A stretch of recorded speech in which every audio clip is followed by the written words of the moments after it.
vamos a ver dos temas relacionados con la propagación del sonido: las formas de proteger a nuestros oídos de los sonidos intensos y la construcción de historias utilizando distintos recursos. Para eso, seleccionamos unos videos para ti. Al final te haremos preguntas para que pienses un poco sobre lo que aprendiste. Disfrútalo.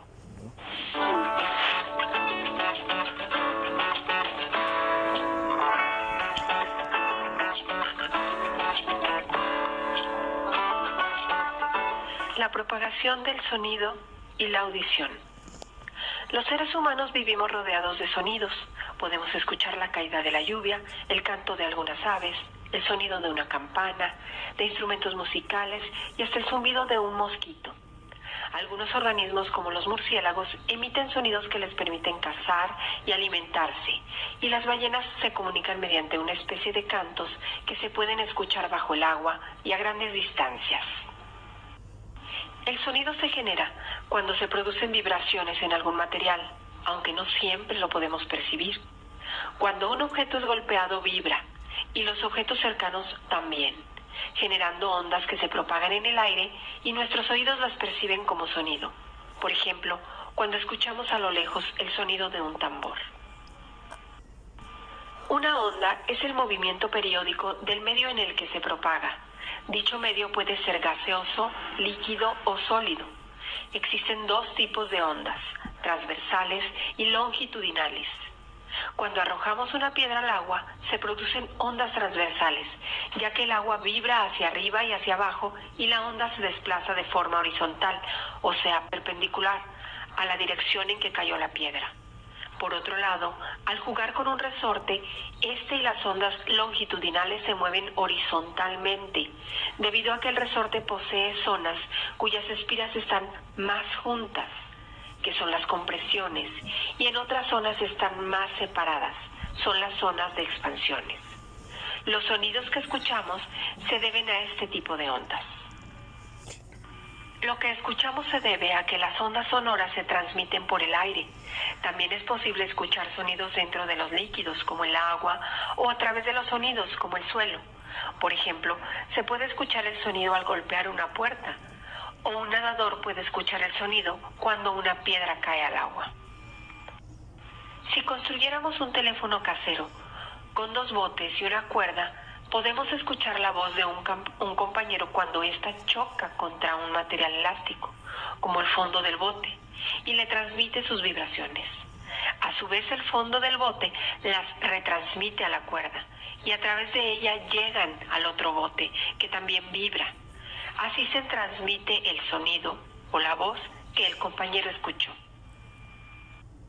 Un dato interesante: la ecolocalización es una percepción sensorial para explorar el medio físico a través del sonido y el eco que produce.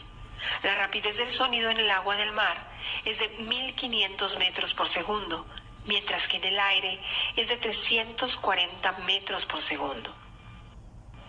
De modo general podemos decir que los diferentes tonos de los sonidos que escuchamos se deben al número de ondas que se generan en un segundo.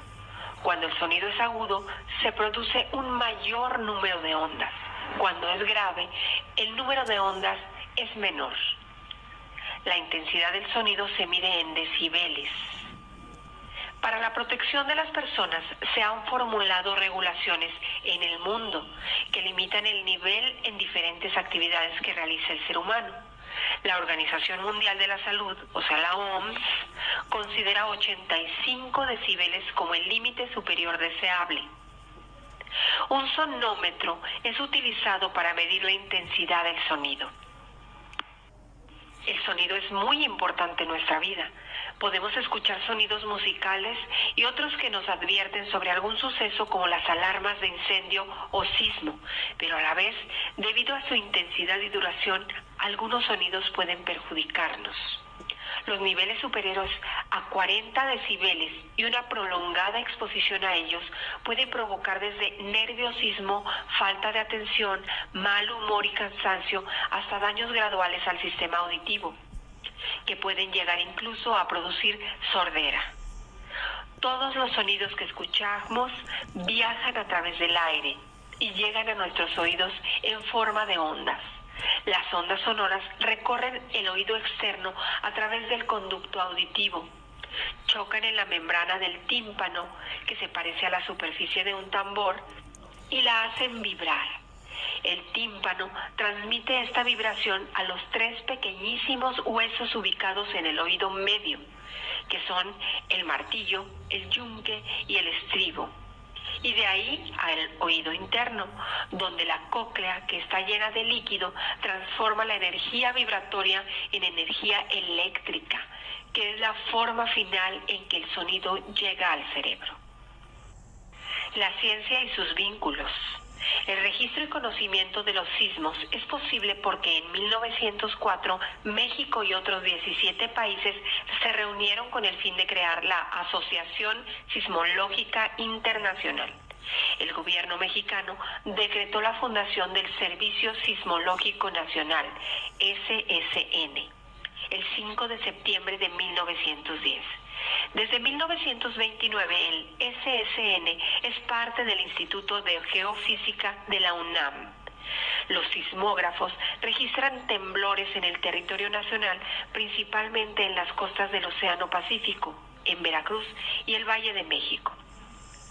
El objetivo del SSN es proporcionar información oportuna sobre la ocurrencia de sismos, así como evaluar y prevenir riesgos en el ámbito nacional. Los registros históricos reportan terremotos en la República Mexicana desde 1475. Un gran sismo de magnitud 7.9 ocurrió en el año de 1911. Curiosamente, el mismo día en que Madero entraba triunfalmente a la Ciudad de México. De principios del siglo XX a la actualidad, los sismos han causado daños en Veracruz, 1973, Ciudad de México, 1957 y 1985, en Colima, en 1993 y 2003, y Mexicali, en 2010. Cierra los ojos y presta atención. ¿Cuántos sonidos escuchas?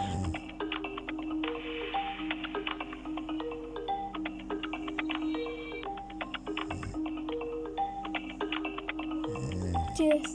¿Puedes identificar las fuentes?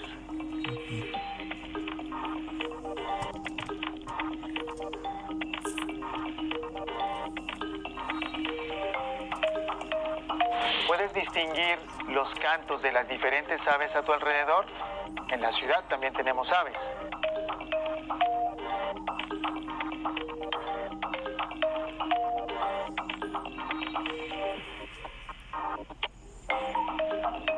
¿Cuál es la característica principal del sonido?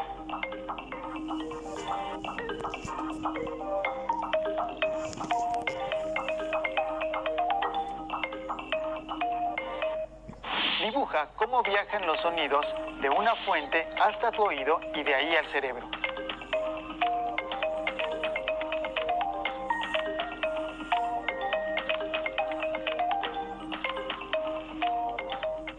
Vamos a ver los siguientes videos. Los oídos están activos constantemente, captan las ondas sonoras y las transforman en información que el cerebro es capaz de interpretar, como por ejemplo la música y el habla. El sonido es una onda de presión que puede vibrar tanto rápida como lentamente. Las vibraciones lentas producen sonidos graves, mientras que las vibraciones rápidas producen sonidos agudos. El sonido entra en el oído y se canaliza a través del conducto auditivo hasta alcanzar la membrana timpánica. Cuando la membrana timpánica comienza a vibrar, pone en movimiento la cadena osicular del oído medio. La cadena osicular está compuesta por el martillo, el yunque y el estribo. Las vibraciones del sonido se transmiten a través de la cadena osicular hacia el oído interno. En el oído interno, la cóclea desempeña un papel fundamental. Es aquí donde la energía mecánica del sonido se transforma en complejas señales eléctricas que más tarde se transmiten al cerebro. En términos simples, la cóclea es un tubo en forma de espiral lleno de fluido. Las células sensoriales, también llamadas células ciliadas, cubren por completo toda la extensión de la cóclea. Estas células ciliadas poseen distintos grados de sensibilidad para la detección de los diferentes tonos o frecuencias. Esto permite al oído percibir todo el espectro de sonidos. La transformación de las vibraciones mecánicas en pulsos eléctricos es un proceso complejo resultado del movimiento de las células ciliadas en la cóclea. Las células ciliadas están dispuestas como las teclas de un piano a lo largo de toda la extensión de la cóclea. Las células ciliadas, localizadas en la base o región inferior de la cóclea, son responsables de las altas frecuencias, mientras que las células ciliadas del ápex son responsables de las bajas frecuencias.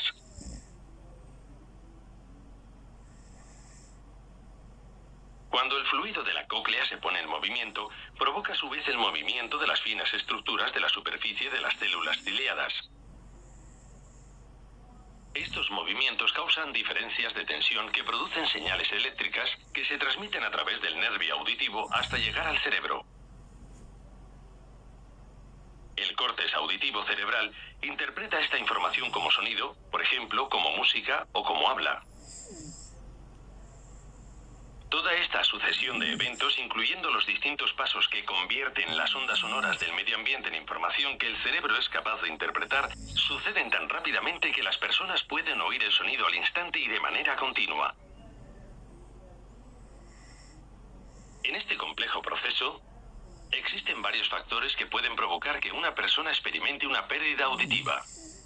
La pérdida auditiva puede variar desde una pérdida de leve a moderada hasta una pérdida total de la audición.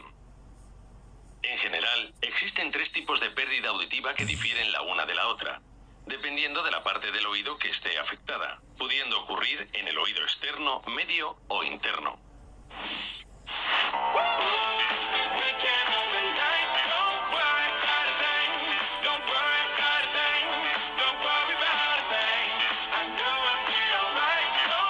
Las nuevas tecnologías han fomentado el uso de auriculares y parlantes de alta potencia.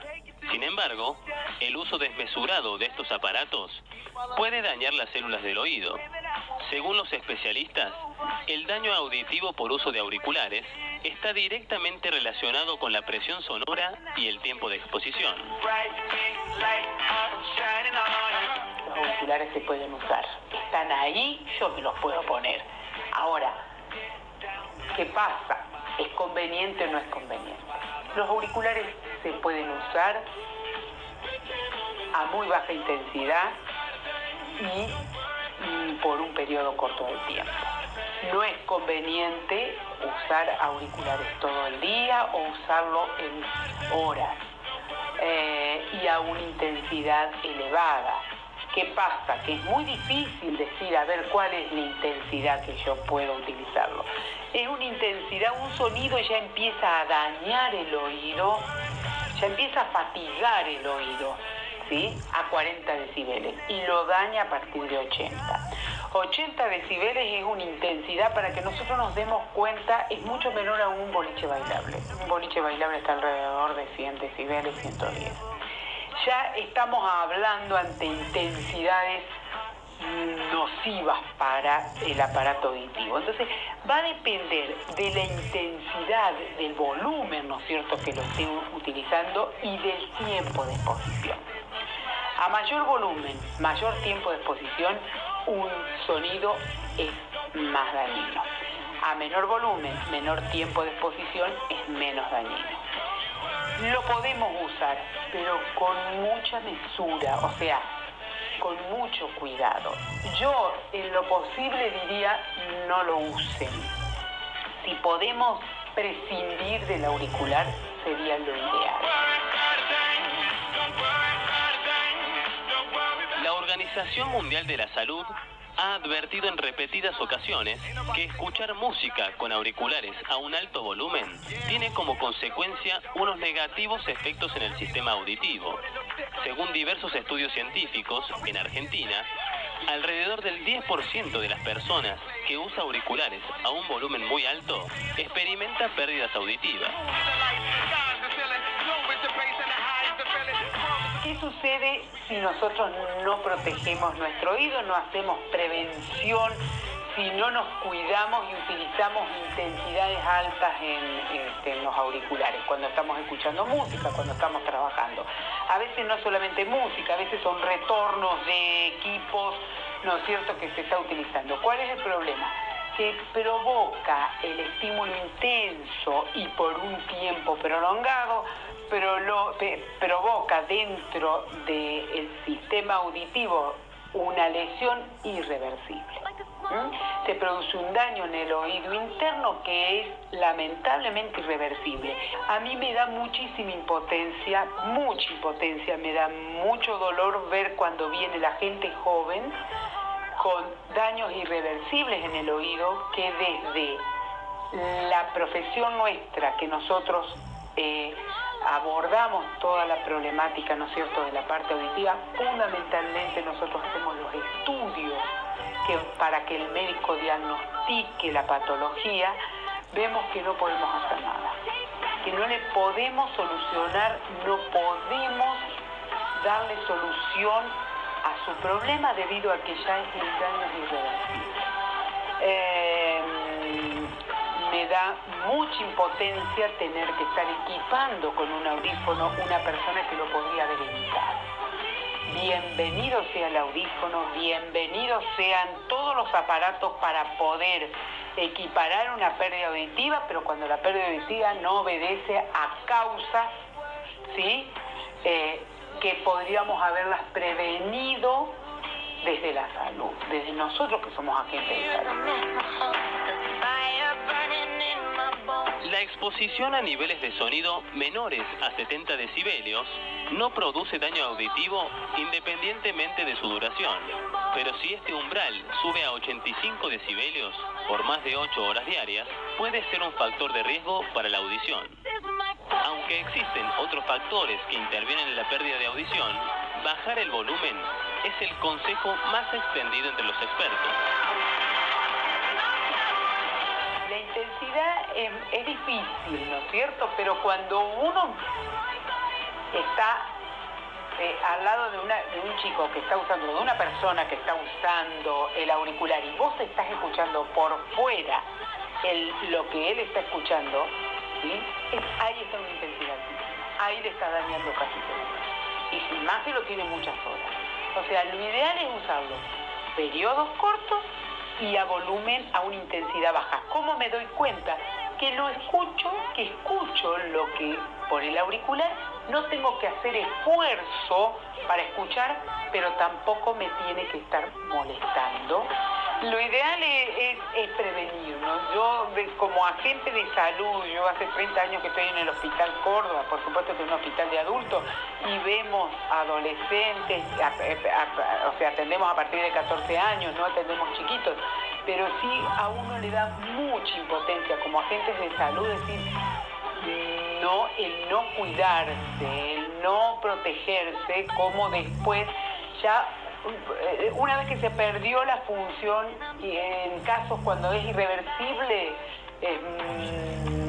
nos da mucha impotencia, ¿sí? Nos da mucha impotencia. Así que no queremos llegar a eso, queremos hacer prevención.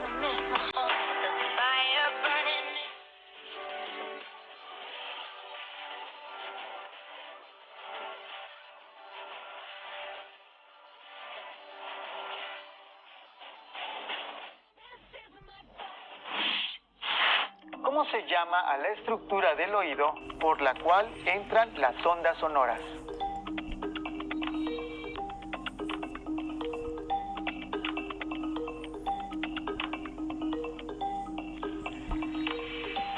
¿Cuáles son los dos factores que se relacionan con daño auditivo al usar auriculares?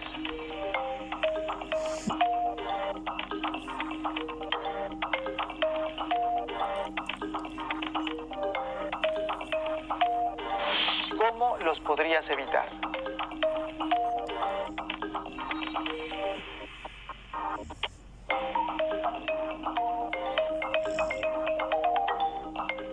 ¿Qué podrías hacer tú para cuidar tus oídos?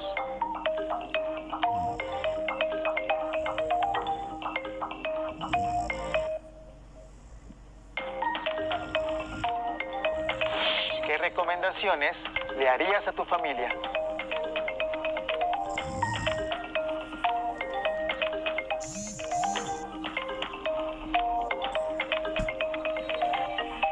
En el libro de texto de Ciencias Naturales de quinto grado Se explica el tema a partir de la página 104. Si en tu casa hay otro libro sobre el tema o tienes internet, explóralos. Así podrás saber más.